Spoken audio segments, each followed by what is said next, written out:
Yes, the sweeps up into the electrical gear are indeed counted as part of your 4 allowable 90-degree bends. Therefore, if you incorporate these sweeps, you are limited to a total of 180 degrees worth of turns in the underground conduit run before you are required to install a pull point. Now let's delve deeper into the reasons behind this rule and the implications for electrical installations. The National Electrical Code, or NEC, sets restrictions on the number of bends and total degrees of bend permitted in a single conduit run to ensure that conductors can be pulled safely and effectively without damaging the insulation or exceeding pulling force limits. The main concern is the friction that develops as conductors are pulled through multiple bends. Excessive friction can lead to insulation damage, making it difficult or even impossible to complete the pull. It can also increase the risk of conductor damage over time due to the stress placed on the insulation. The NEC specifies these limits to minimize the potential for such problems. Section 314.22 addresses conduit bodies, pull, and junction boxes. This section outlines requirements for the size and accessibility of these components. The purpose is to provide adequate space for conductors to be routed and spliced, and to ensure they can be easily inspected and maintained. When dealing with underground conduit runs, these factors become even more critical due to the inherent difficulties in accessing and repairing underground systems.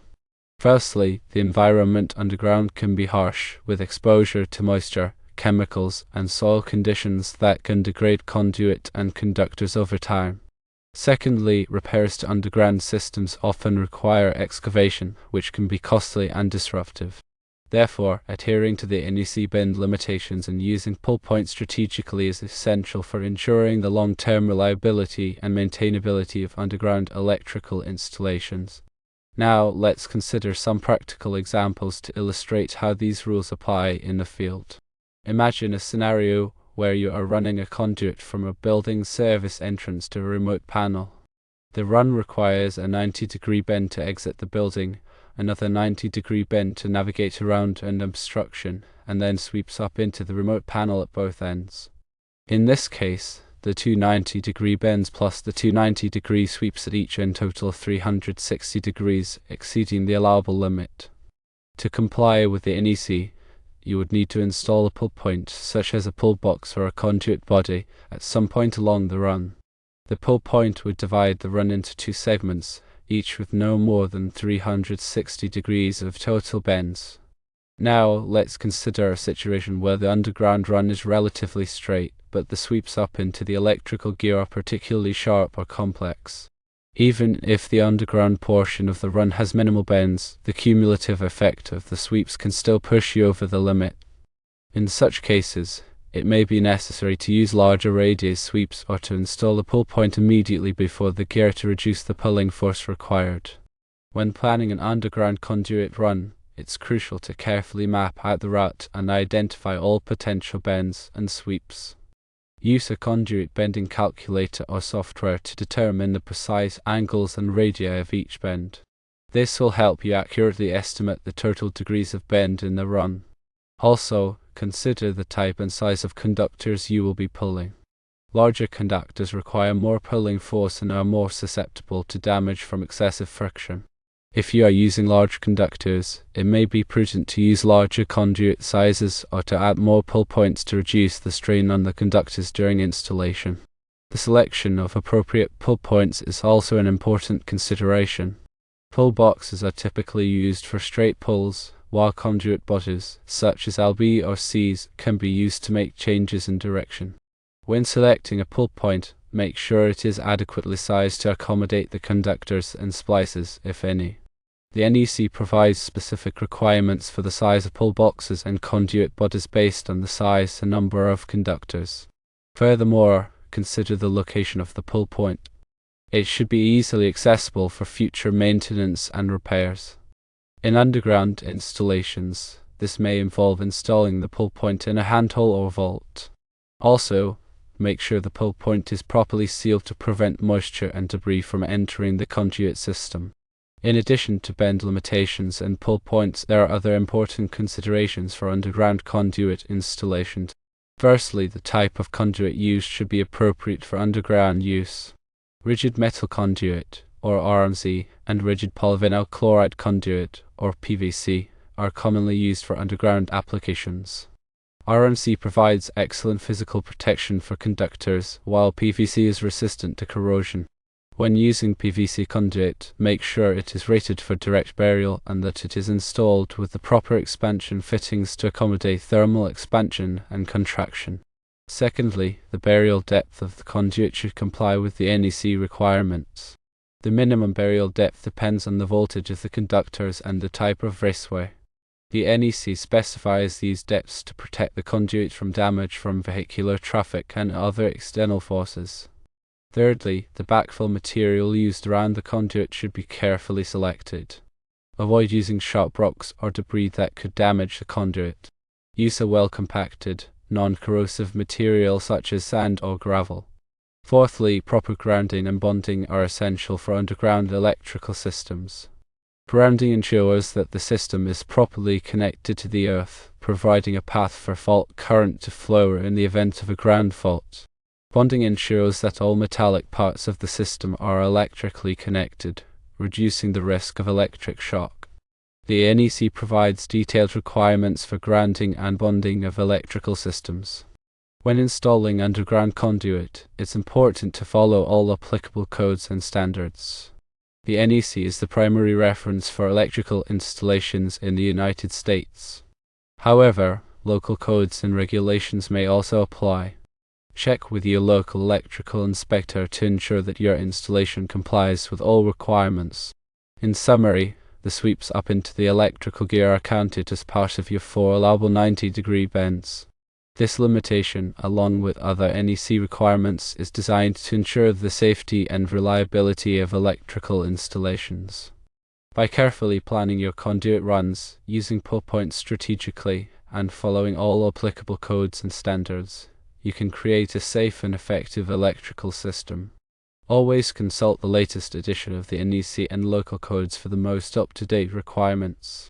Remember that electrical work can be dangerous, and it's always best to consult with a qualified electrician if you have any questions or concerns. Improperly installed electrical systems can pose a serious risk of fire, electric shock, and other hazards. Ensuring the integrity and safety of electrical installations is of paramount importance. Here's a breakdown of the key elements to consider. Firstly, understanding the NEC bend limitations.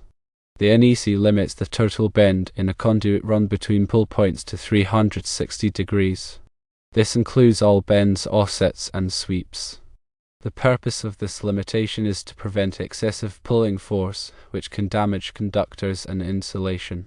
Secondly, accounting for sweeps. Sweeps, which are gradual bends used to transition conduit into electrical equipment, count towards the 360-degree limit.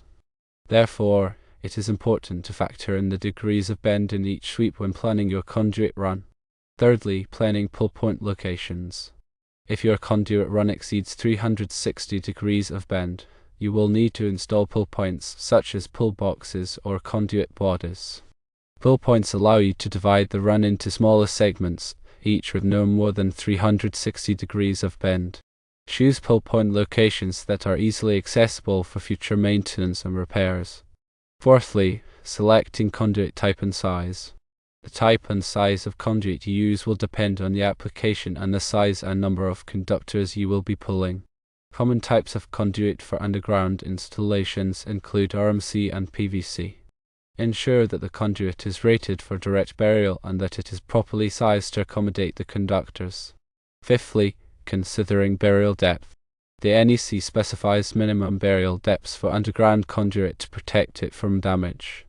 The required depth depends on the voltage of the conductors and the type of raceway. Make sure you comply with the NEC requirements for burial depth. Sixthly, using proper backfill material. The backfill material used around the conduit should be carefully selected to prevent damage. Avoid using sharp rocks or debris that could puncture or crush the conduit. Use a well-compacted, non-corrosive material such as sand or gravel. Seventhly, ensuring grounding and bonding. Proper grounding and bonding are essential for the safety of electrical systems. Branding provides a path for fault current to flow in the event of a ground fault, while bonding ensures that all metallic parts of the system are electrically connected. Follow the NEC requirements for grounding and bonding. Eighthly, consulting with a qualified electrician. If you are not familiar with electrical codes and practices, it is always best to consult with a qualified electrician. A qualified electrician can help you plan your conduit run, select the appropriate materials, and ensure that the installation complies with all applicable codes and standards. In addition to these key elements, there are other factors to consider when planning an underground conduit run. Firstly, the presence of other underground utilities. Before you begin excavating, contact your local utility companies to locate any underground utilities in the area. This will help you avoid damaging existing utilities and prevent potential hazards. Secondly, soil conditions. The type of soil in the area can affect the installation of underground conduit. Sandy soil is easy to excavate, while clay soil can be more difficult. If the soil is unstable, you may need to use shoring or other methods to support the excavation. Thirdly, weather conditions. Weather conditions can also affect the installation of underground conduit. Avoid working in wet or freezing conditions, as this can make the work more difficult and potentially dangerous. Fourthly, permits and inspections. Before you begin any electrical work, obtain the necessary permits from your local building department. Once the work is complete, schedule an inspection to ensure that it complies with all applicable codes and standards. Remember that safety should always be your top priority when working with electricity. Always de-energize circuits before working on them, and use appropriate personal protective equipment, or PPE, such as gloves and safety glasses. If you are not comfortable working with electricity, hire a qualified electrician to do the work for you. By following these guidelines, you can ensure that your underground conduit installation is safe, reliable, and compliant with all applicable codes and standards. Always remember that electrical codes and regulations are subject to change, so it's essential to stay updated on the latest requirements. The NEC is typically updated every 3 years, so make sure you are using the most recent edition. Additionally, local codes may have specific requirements that differ from the NEC, so it's always a good idea to check with your local building department. Continuous learning and staying informed about best practices in electrical work are crucial for maintaining a safe and efficient electrical system. Embrace opportunities for professional development, such as attending workshops, seminars, and training courses. These resources can provide valuable insights into new technologies, code updates, and industry best practices. By investing in your knowledge and skills, you can enhance your expertise and contribute to the overall safety and reliability of electrical installations. In conclusion, the 490-degree bend rule in underground conduit runs, including sweeps into electrical gear, is a critical safety measure. Adhering to this rule, along with other NEC guidelines, ensures the longevity and reliability of your electrical systems. Always prioritize safety, stay informed about the latest codes and best practices, and consult with qualified professionals when needed.